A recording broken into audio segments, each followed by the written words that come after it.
EBC రిజర్వేషన్లకు సంబంధించి కొన్ని అనుమానాలు, వాటికి సంబంధించినటువంటి వాస్తవాలు, కొన్ని వదంతులు సృష్టించడం, దానికి సంబంధించినటువంటి వాస్తవాలు ఒక్కసారి చర్చించుకుందాం. గత కొన్ని 2 రోజులు 3 రోజుల నుంచి ఇది ఎప్పుడైతే బిగిన్ అయిందో ఓ పెద్ద ఎత్తున ట్రోలింగ్.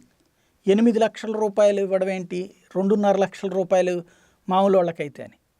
బీసీ ఎస్సీ ఎస్టీ రిజర్వేషన్లు ఎక్కడన్నా 2.5 లక్షల రూపాయల లోపు వాళ్ళకి ఇస్తున్నారా? ఐఏఎస్ అధికారుల బిడ్డలు రిజర్వేషన్ పొందుతారు, ఐపీఎస్ అధికారుల బిడ్డలు రిజర్వేషన్ పొందుతారు. కోట్ల రూపాయల ఆస్తులు ఉన్నా కూడా వాళ్ళ బిడ్డలకి రిజర్వేషన్ వర్తిస్తుంది. అక్కడ 2.5 లక్షలు అనేటువంటి పదం ఎవరు తీసుకొచ్చి పెట్టారు? 2.5 లక్షలు ఏంటంటే ఇన్కమ్ ట్యాక్స్ స్లాబ్.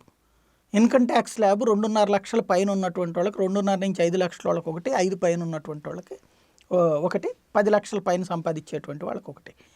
8 లక్షల రూపాయల లోపు అంటాం అదేదో పాపం, దానికి ఇన్కమ్ ట్యాక్స్ని రద్దు చేయండి అంటే ఇప్పుడు మరి SC reservations, ST reservations, BC reservations పొందుతుంది వేల కోట్ల రూపాయలు సంపాదిస్తున్న వాళ్ళందరూ కూడా అందులో నుంచి వాళ్ళ ఏమైనా ట్యాక్స్ ఏమైనా ఎగ్జామ్షన్ ఇస్తున్నారు ప్రత్యేకించి?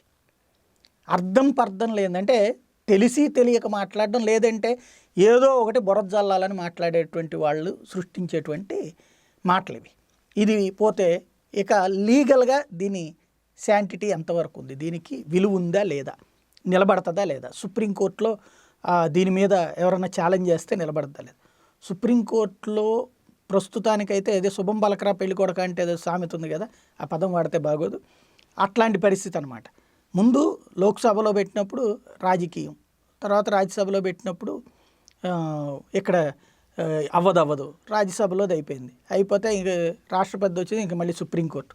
అంటే 24 గంటలు ఏదో ఒకటి ఏడుస్తూ ఉండాలి. ఇక్కడ దీంట్లో సాధ్యాసాధ్యాలు అనేటువంటిది ఖచ్చితంగా చర్చనీయాంశం.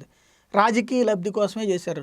ఎవరన్నా మిగతా వాళ్ళు దేశ సేవ అని ఎవడన్నా చేస్తున్నాడు ఏ రాజకీయ పార్టీ అయినా? ఇనాగరేషన్లు చేసేవాళ్ళు, లేకపోతే 100ల కొద్ది ఉపన్యాసాలు ఇచ్చేవాళ్ళు అందరూ దేశ సేవ చేస్తా, ఇప్పుడున్నటువంటి ప్రభుత్వం మాత్రం రాజకీయాలకు కాకుండా సన్యాసత్వం స్వీకరించాలన్నటువంటి విచిత్రమైనటువంటి కోణం. అది పక్కన పెడితే ఇక్కడ రిజర్వేషన్స్కి సంబంధించి ఏదైతే సుప్రీంకోర్టులో సవాల్కి వచ్చినప్పుడు ఇక ఈబీసీ రిజర్వేషన్లు కాపాడుకోవాలంటే ఈ వర్గాలకు సంబంధించినటువంటి న్యాయవాదులందరూ దీని మీద సిద్ధం కావాలి, ఖచ్చితంగా సిద్ధం కావాలి. ఎందుకు అంటే రిజర్వేషన్లలో అందరికీ ఒకటే విధానం లేదు. ఒక్కొక్క కోర్టు సందర్భంలో, ఒక్కో జడ్జిమెంట్ సందర్భంలో ఒక్కో రకం తీర్పులు ఇవ్వడం. దాని పర్యవసానం ఏంటంటే దేశంలో ఎక్కడ ఎలా పడితే అట్లాగా జడ్జిని బట్టి తీర్పులు మారిపోతుంది, జడ్జిని బట్టి రిజర్వేషన్స్ మారిపోతున్నాయి. దీంట్లో ఇష్టం వచ్చినటువంటి రీతిగా ఉంది. ప్రస్తుతం భారతదేశంలో ఉన్నటువంటి రిజర్వేషన్స్ సిస్టంలో చూసుకుంటే ఈ విచిత్రమైనటువంటి లెక్క కనబడుతుంది. జార్ఖండ్లోనేమో 60% వరకు రిజర్వేషన్స్ ఉన్నాయి, హర్యానాలో 70% వరకు ఉన్నాయి, తమిళనాడులో 69% ఉన్నాయి, మహారాష్ట్రలో 68% ఉన్నాయి, రాజస్థాన్లో 54% ఉంది, పశ్చిమ బెంగాల్లోనేమో 35% వరకే ఉంది, అరుణాచల్, మేఘాలయ, నాగాల్యాండ్, మిజోరాంలో 80% వరకు రిజర్వేషన్స్ ఉన్నాయి. సరే, ఈశాన్య రాష్ట్రాల్లో గిరిజనుల కోసం అని చెప్పేసి ఆ సిస్టమ్ పెట్టారనుకుంటే మిగతా వాటిట్లో ఈ రిజర్వేషన్స్ ఏంటి అంటే పెడితే దేశం అంతా ఒకటే పెట్టమని, లేదు అంటే కనుక ఖచ్చితంగా ఈ ఇష్యూని ఒప్పుకోవాలి.